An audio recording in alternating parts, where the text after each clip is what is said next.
टीव्हीला cinema लागते म्हणून लवकर उठून स्वयंपाक केला नाही, शेतातून येऊन लवकर स्वयंपाक केला नाही टीव्ही बघण्यासाठी.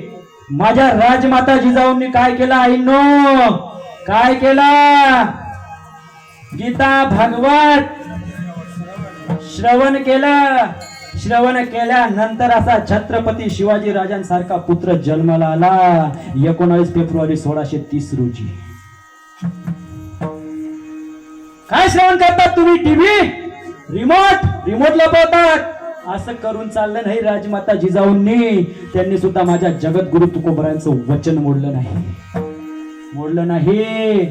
आणि माझ्या राजमाता जिजाऊंनी सुद्धा गीता भागवत करती श्रवण अखंड चिंतन विठोबाचे छत्रपती शिवाजीराय घडायले आणि छत्रपती शिवाजीराय घडले म्हणून आज राजमाता जिजाऊ तुम्ही घडून गेला नसतात, आज माझ्या आई बहिणींच्या डोक्यावरती पदर राहिला नसता. राजमाता जिजाऊ तुम्ही जर जन्माला आले नसतात, शिवचरित्र घडलं नसतं. राजमाता जिजाऊ तुम्ही जन्माला आले नसतात, तर हे तरुण आज ज्या जाग्यावर जगतात त्या जागावर राहिले नसते.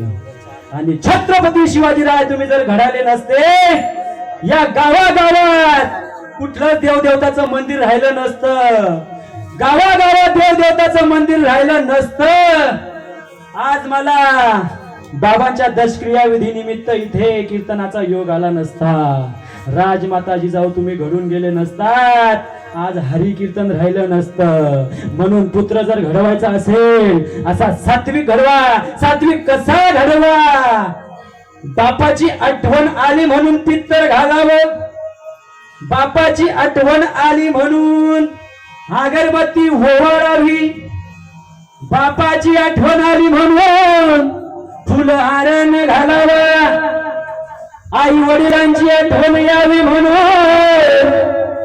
माझ्या सात्विक ज्ञानेश्वर भाऊ सारखा पुत्र असावा. ऐसा पुत्र व्हावा म्हणून